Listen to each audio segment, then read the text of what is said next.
Olá, amados. Aqui estamos de retorno para darmos prosseguimento aos estudos das nossas lições da Escola Bíblica Dominical. Nós pertencemos à Igreja Evangélica Assembleia de Deus, Ministério Missão Europa no Brasil. E o nosso presidente é o pastor José Antônio de Castro. Nossos endereços são os seguintes: Rua Manuel Martins, número 35, bairro Mangueira. Em Mangueira, município de Barra Mansa, situa-se a nossa sede. Em Volta Redonda, Rua Belém, número 347, bairro Santo Agostinho. Temos como ponto de referência o Colégio Municipal Jaime Martins. Em Porto Real, Rua 9, número 164, bairro Jardim Freitas Soares, bem em frente ao CRAS. Em Valença, distrito de Santa Isabel do Rio Preto, Rua Rodovia, número 20.934. Também município de Pinheiral, nossa igreja recém-inaugurada, Rua Benjamin Constant, número 3.907, quilômetro 5. E no estado de Minas Gerais, estamos em Santa Rita de Jacutinga, Rua Governador Valadares, número 350, centro, bem em frente à Praça da Estação. Também na cidade de Caratinga, Rua Coronel Antônio Saturnino, número 194, bairro Esperança. Também queremos recomendar-lhes o nosso periódico, o nosso jornal, Missão Europa em Ação. Estamos trabalhando para o próximo número e pedimos que prestigiem e divulguem o nosso jornal. Aqui temos reportagens sobre os fatos mais relevantes de nossas igrejas Missão Europa, não somente no Brasil, mas também no exterior. Trazemos notícias, palavras pastorais, eventos, assuntos relacionados à missão e muito mais. Envie suas sugestões, suas matérias, com referência aos trabalhos de nossas igrejas e com muito prazer estaremos publicando. Também temos a nossa página de classificados. Vocês poderão divulgar o seu comércio, o seu negócio, o seu empreendimento. Nosso contato é 999099316. E o nosso manual de estudos, Ebenezer Dominical. Durante este trimestre estaremos estudando sobre a temática Deus, a expressão máxima do amor. E o comentarista de nossas lições deste trimestre é o pastor Josafá Terra. E hoje estaremos comentando sobre a lição número 3, lição de 16 de julho de 2023, que tem por tema a Trindade.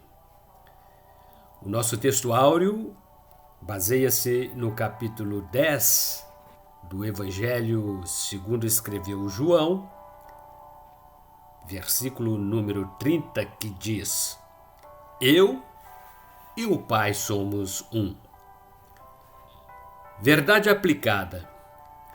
A doutrina da Trindade é um grande mistério, ou seja, é impossível ao homem compreender e explicar a Trindade de forma plena. E temos por objetivos desta lição os seguintes: compreender a doutrina da Trindade, estabelecer base bíblica para esta doutrina e combater heresias. Os nossos textos de referência encontram-se também no capítulo 10 do Evangelho de João, versículos 30 a 38.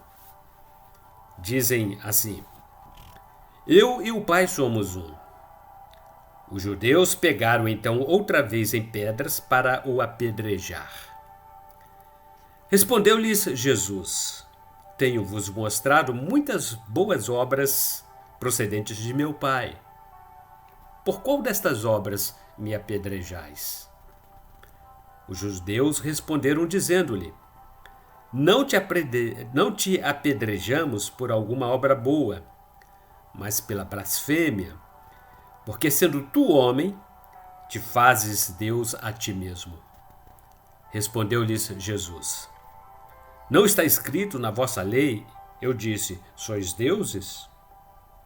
Pois, se a lei chamou deuses àqueles a quem a palavra de Deus foi dirigida, e a Escritura não pode ser anulada, aquele a quem o Pai santificou e enviou ao mundo, vós dizeis, blasfemas, porque disse, sou filho de Deus?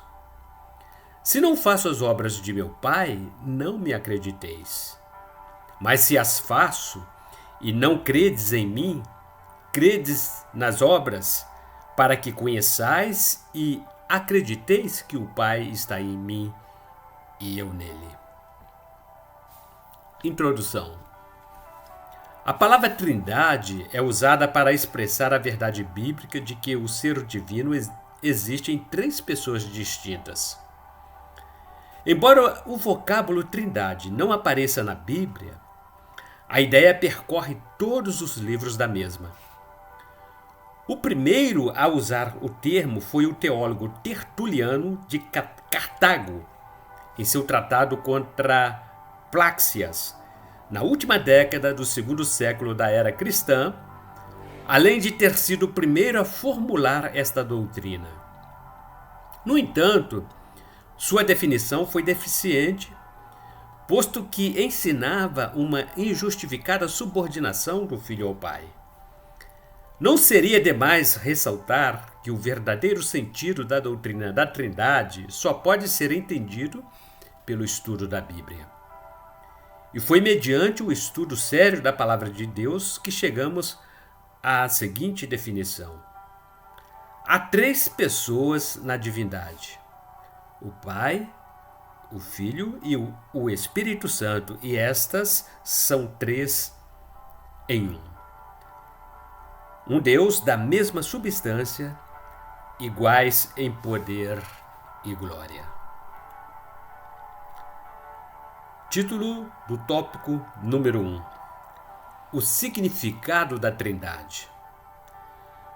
O significado do termo Trindade vem do latim trinitas e procura transmitir um sentido de três, que é um. Esse termo foi aplicado pela primeira vez por Tertuliano, um dos pais da Igreja Antiga, para se referir à natureza trina de Deus revelada nas Escrituras. Subtópico 1.1: O significado de Trindade. O desenrolar da história da Trindade começou, primeiramente, com a ideia de que Cristo não veio em carne. No segundo avanço, ela dizia que o Filho era semelhante ao Pai, isto é, da mesma substância, sendo, portanto, Deus. Na terceira etapa, ela dizia que o Espírito Santo era da mesma essência do Pai e do Filho, sendo também Deus. Somente no final do século IV foi possível chegar a um termo definido, e disto resultou a conclusão de que existe um Deus em três pessoas. Assim, após ter sido utilizada por Tertuliano no final do século II d.C., a palavra Trindade passou a ser considerada de maneira mais formal na teologia cristã a partir do IV século. Dentre esses concílios, A Trindade foi especialmente debatida e afirmada no Concílio de Nicéia em 325 d.C. e reafirmada no Concílio de Constantinopla em 381 d.C. Estudiosos como Basílio de Cesareia, Gregório de Naziano, Gregório de Nissa e Agostinho também refletiram e escreveram sobre a Trindade, e mais de 1000 anos depois, igualmente, os reformadores deram especial importância a ela, com destaque para João Calvino, que concentrou grande parte de seus escritos falando sobre a Trindade, especialmente com relação à pessoa e obra do Espírito Santo. Subtópico 1.2 Heresias sobre a Trindade. As principais teorias heréticas com relação à Trindade são modalismo, também chamado de sabelialismo ou monarquismo modalista. Essa teoria defende que o Pai, o Filho e o Espírito Santo são manifestações históricas de uma única pessoa divina.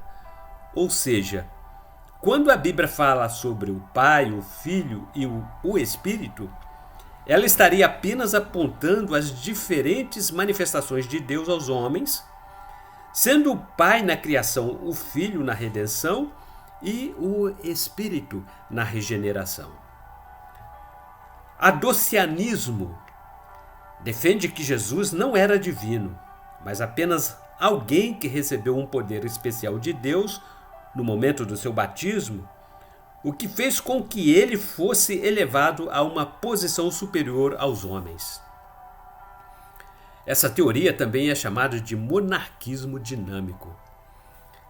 Arianismo defende que o Filho não é eterno, mas simplesmente um ser criado por Deus que serviu propriamente como um instrumento para a criação do mundo. O arianismo surgiu no início do século IV d.C., sob liderança de Ário, um presbítero da igreja de Alexandria, e foi fortemente combatido pelo importante teólogo Atanásio. A igreja rapidamente procurou combater tais heresias. Na época foram convocados concílios, onde vários teólogos se reuniram e formularam documentos que expressavam a declaração de fé da igreja. Subtópico 1.3 A exposição da doutrina. Conforme definição, Deus é uma divindade única, existente em 3 pessoas distintas: Pai, Filho e Espírito Santo. Essas pessoas não são, como tantas pessoas entre os homens, 3 indivíduos inteiramente separados. São 3 modos ou formas em que existe a essência divina. O termo essência descreve Deus como uma soma total de infinitas perfeições. O mistério real da Trindade consiste no fato de que as 3 pessoas são um em seu ser essencial e que a essência divina não está dividida entre as 3 pessoas, mas inteiramente com todas as suas perfeições ou atribuições em cada uma delas. Além disso, em seu ser essencial, as 3 pessoas não estão subordinadas uma à outra, ou seja, o Pai não é o Filho não é o Espírito Santo e vice-versa. Pode-se dizer, no entanto, que na ordem de existência o Pai é o primeiro, o Filho o segundo e o Espírito Santo o terceiro. E essa ordem se reflete também na obra da criação da redenção. Tópico número 2.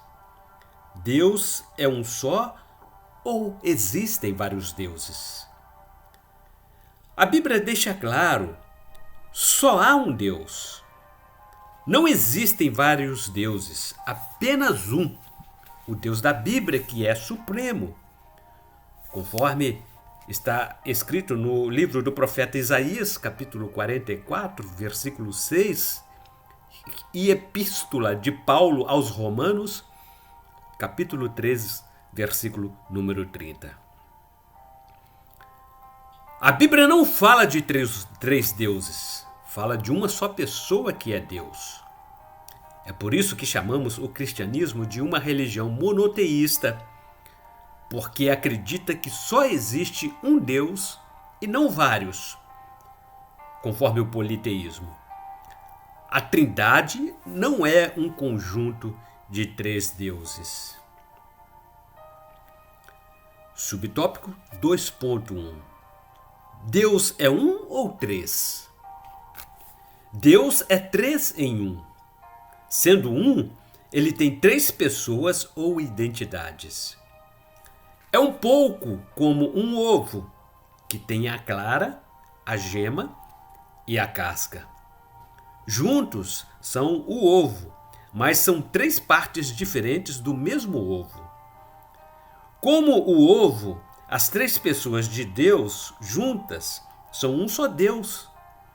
Mas, diferente das partes do ovo, cada pessoa, Pai, Filho, Espírito Santo, são um só Deus, não apenas uma parte. Por isso, é normal chamá-las de pessoas, porque cada uma é distinta com funções diferentes. É um pouco como a mente coletiva, ou seja, 3 indivíduos com a mesma mente. As 3 pessoas de Deus estão bem interligadas. Jesus disse: "Quem vê a mim, vê o Pai." Evangelho de João, capítulo 14, versículo 9. Quando o Espírito Santo age na nossa vida, é a totalidade de Deus agindo em nós, através do Espírito Santo. A Bíblia constantemente mistura as 3, já que, quando falamos de uma pessoa, falamos de Deus no seu todo. Sabemos, pela Bíblia, que cada um dos elementos da Trindade tem funções diferentes. No entanto, é difícil distinguir exatamente o Pai do Filho e do Espírito Santo, porque no final são todos a mesma pessoa. Evangelho de João, capítulo 10, versículo 30. As suas ações nunca são completamente independentes. As 3 pessoas da Trindade são interdependentes. Provavelmente, não é possível compreender totalmente o conceito de Trindade, porque somos seres limitados e não há nada igual a Deus para comparar. Conforme escreveu o profeta Isaías, capítulo 40, versículo 18. É importante lembrar que Deus não é limitado como nós. Tal como ele, não está preso às regras do tempo e do espaço. Também não é limitado pelas regras da matemática, que diz que uma pessoa não pode ser 1 e 3 ao mesmo tempo. Deus é infinitamente mais complexo do que nós. Subtópico 2.2. Existe hierarquia na Trindade? Para respondermos esta pergunta corretamente, precisamos fazer uma distinção entre Trindade ontológica e Trindade econômica. A Trindade ontológica fala da Trindade na essência e, nesse sentido, não há qualquer hierarquia ou subordinação. Às vezes, a expressão primeira, segunda e terceira pessoas da Trindade leva-nos à falsa interpretação de que existe algum tipo de hierarquia. Mas, na verdade, ela se refere ao fato de que o Pai origina, isto é, O Filho é eternamente gerado do Pai e o Espírito procede eternamente do Pai e do Filho. Também é preciso entender que quando se diz gerado ou procede, não significa criado. Ou seja, não há um único momento em que o Filho não existiu ou que o Espírito Santo estivesse ausente. O Pai sempre foi Pai. O Filho sempre foi o Filho do Pai. E o Espírito sempre foi procedente do Pai e do Filho.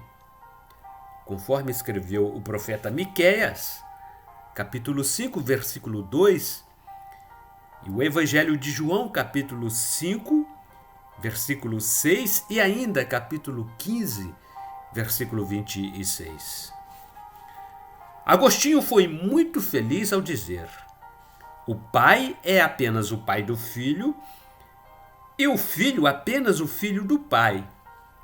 O Espírito, entretanto, é o Espírito tanto do Pai como do Filho, unindo-os em um vínculo de amor.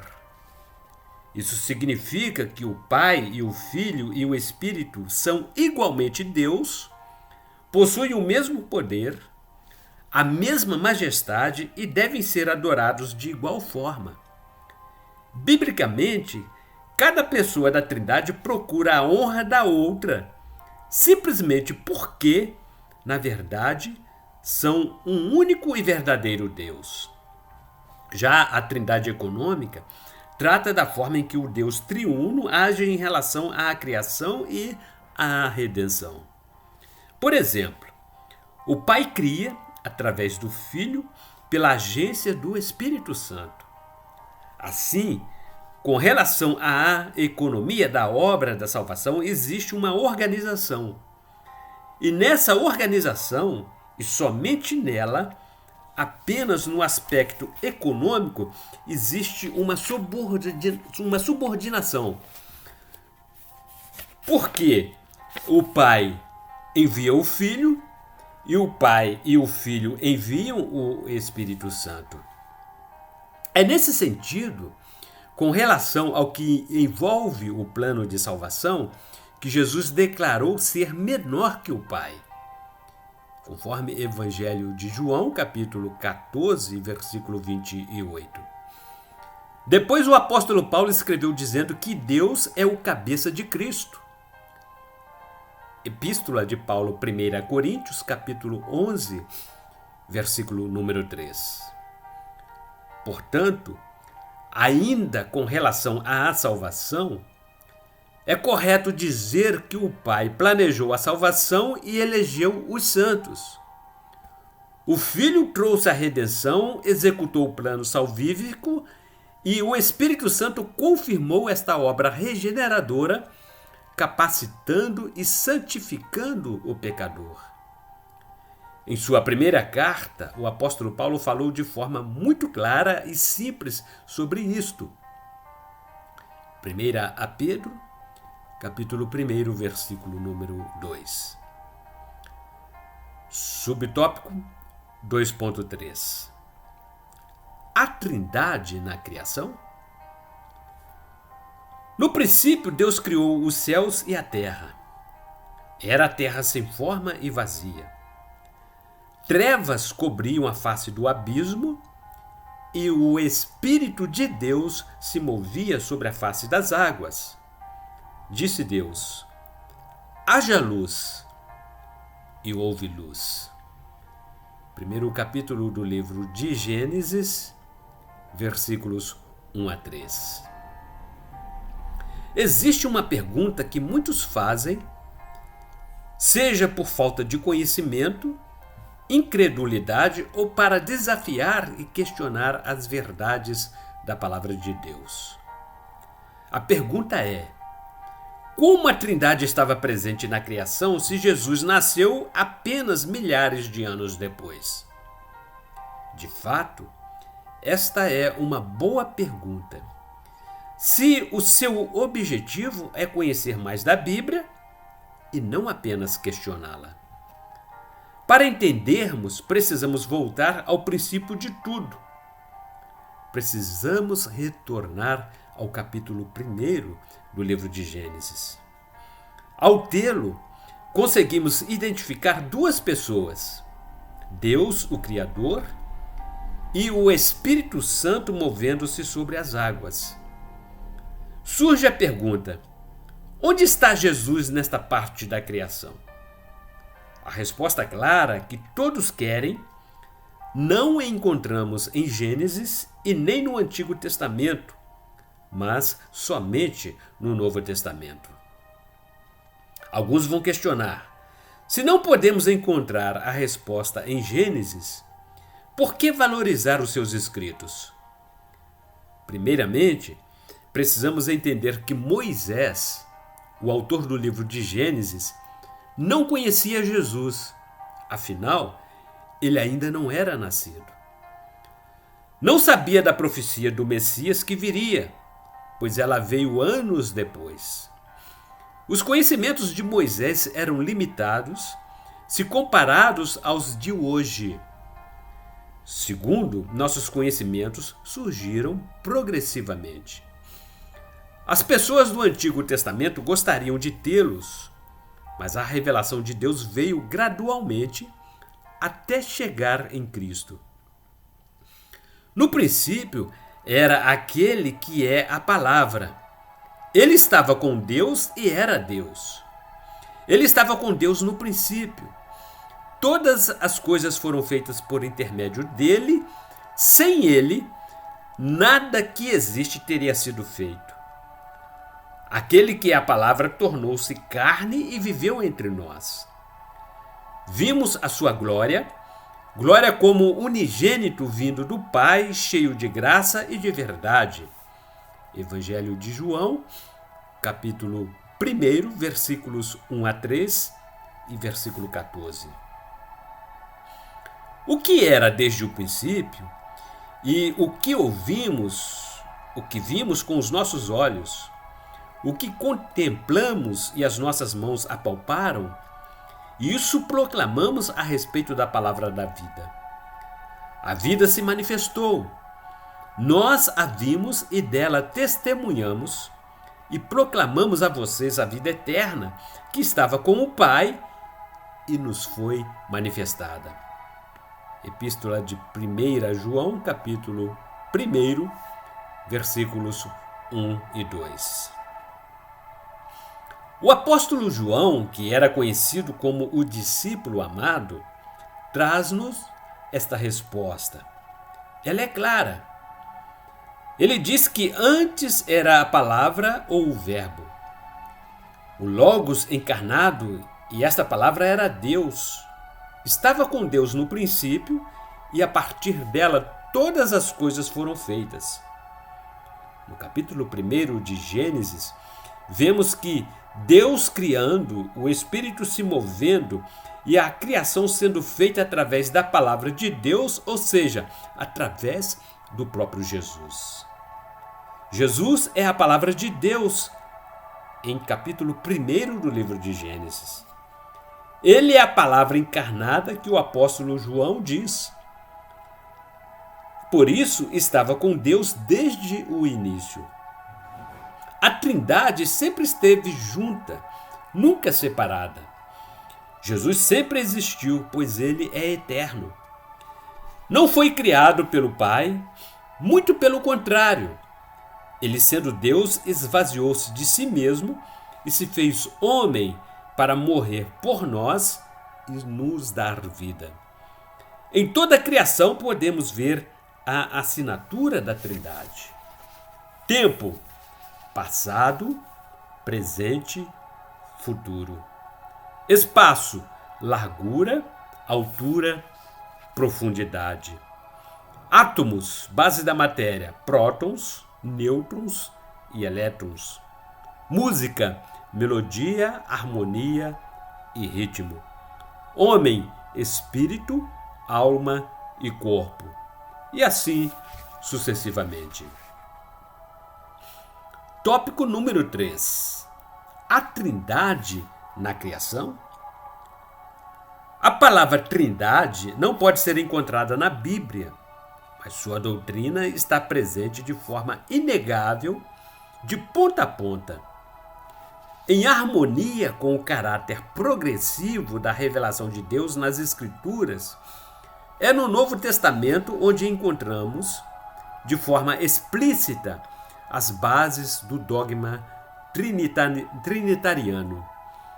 Ainda no Antigo Testamento, especialmente sob a luz do Novo, é possível perceber a verdade acerca do Deus triuno. No primeiro capítulo de Gênesis, no relato da criação, já podemos encontrar os primeiros prenúncios acerca da Trindade. Nele somos apresentados ao Deus que criou todas as coisas por meio da palavra e do Espírito. Gênesis, capítulo 1, versículo 3. Aqui é interessante saber que a palavra hebraica Elohim, que é um dos nomes de Deus no Antigo Testamento, está em sua forma plural, não no sentido de indicar três deuses, mas como sendo um plural de intensidade, algo característico do hebraico. Com isso, essa palavra, por si só, não pode ser utilizada como prova da Trindade, mas, de alguma forma, como base no contexto em que algumas vezes aparece, certamente ela aponta para a diversidade dentro da própria divindade. Subtópico 3.1 Provas no Antigo Testamento.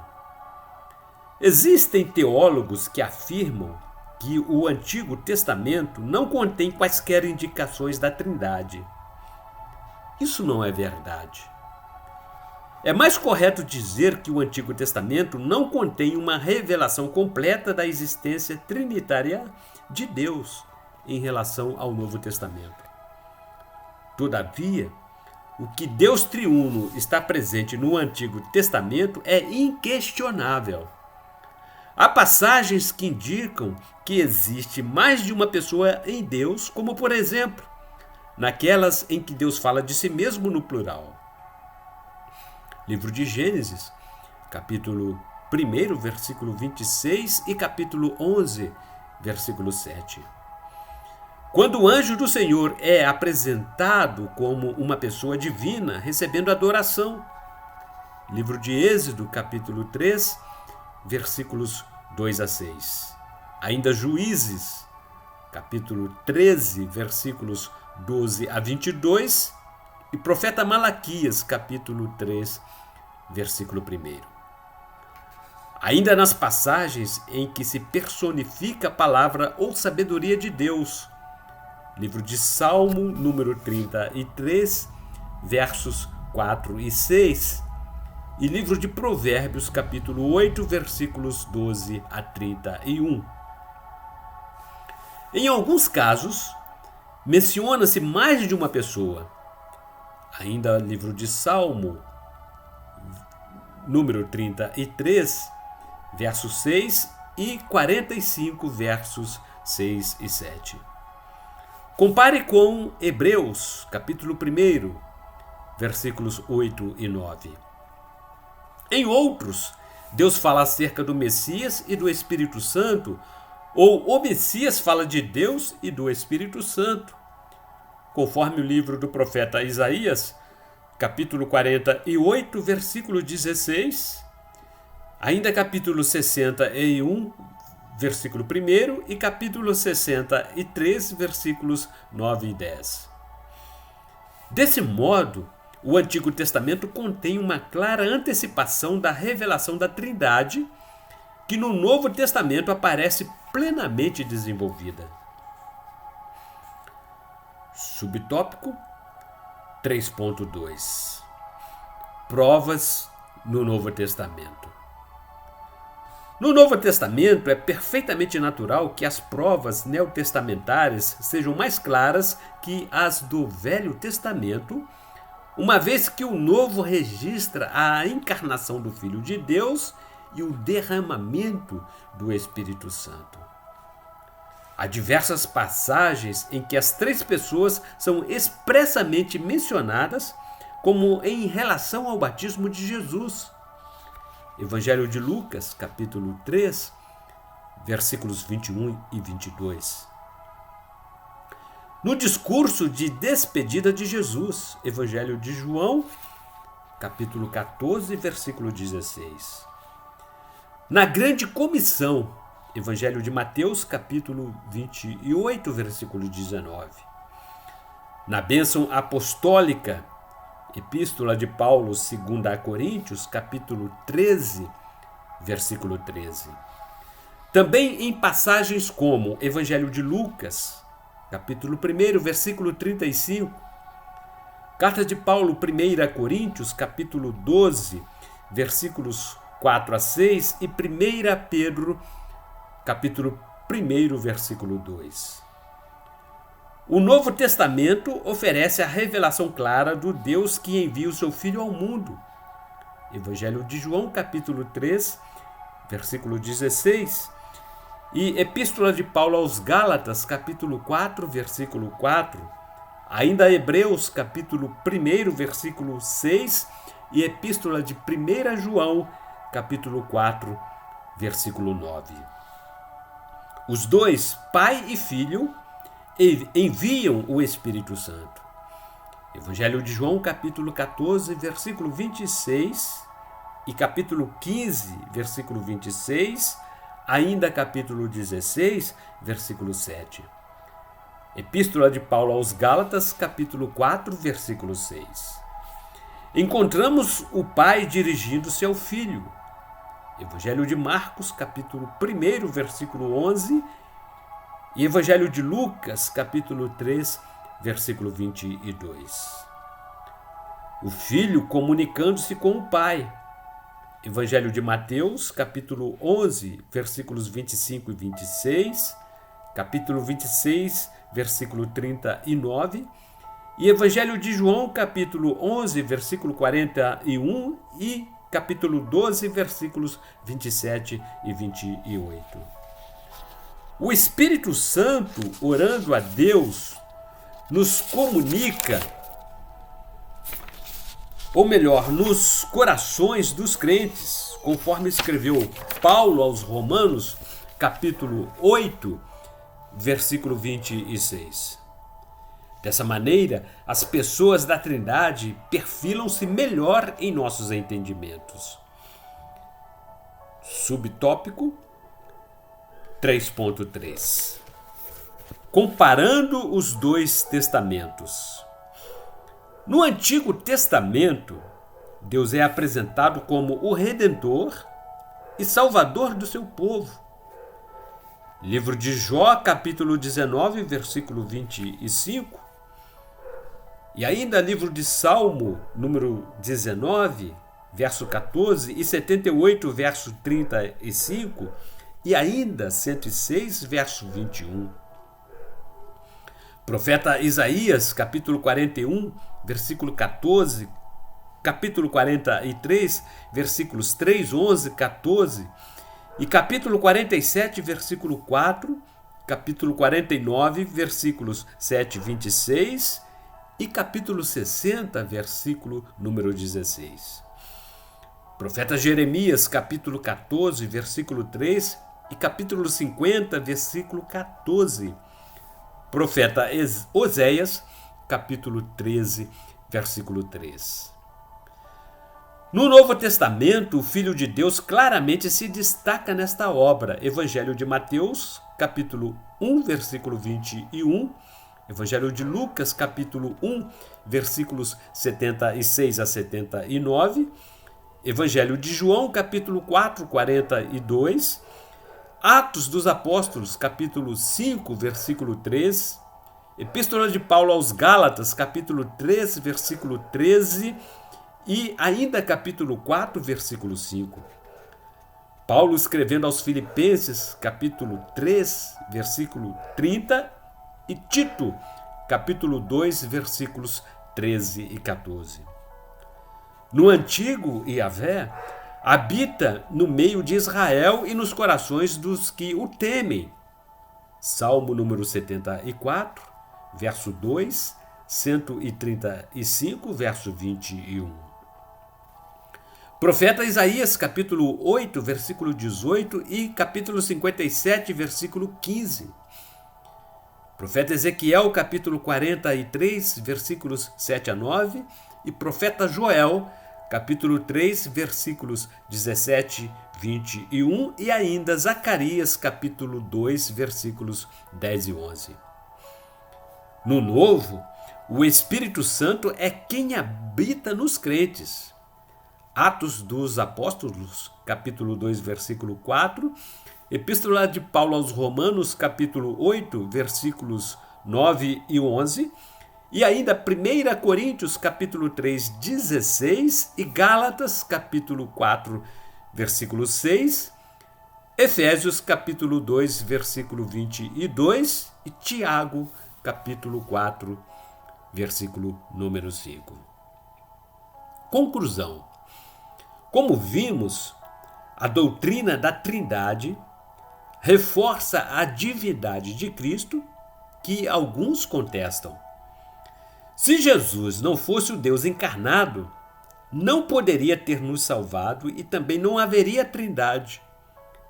Por isso Jesus disse que se não fosse para o Pai, não poderia enviar o Espírito Santo, conforme registrou o apóstolo João, capítulo 16, versículos 5 a 7. Bem, queridos, como observação, queremos destacar as funções das pessoas da Santíssima Trindade.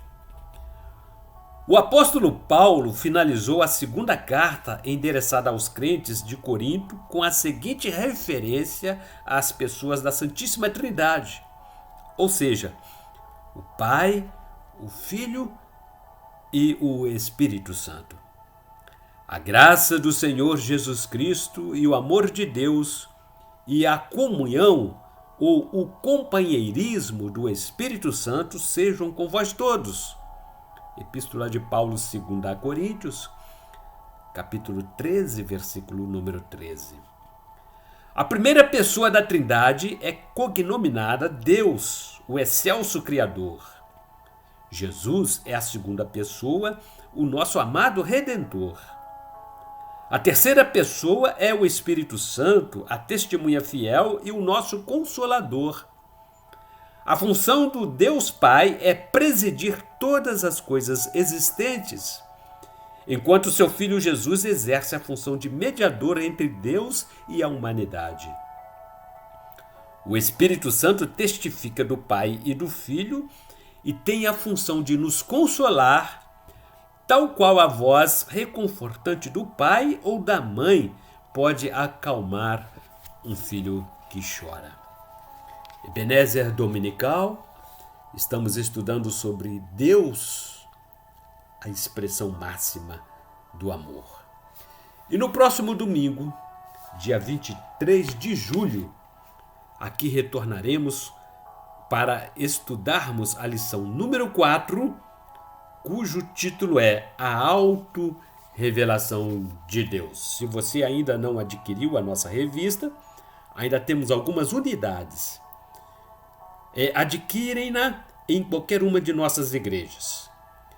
Deus, a expressão máxima do amor. Bons estudos e até a próxima semana, se Deus disser que sim e nos conceder mais uma oportunidade.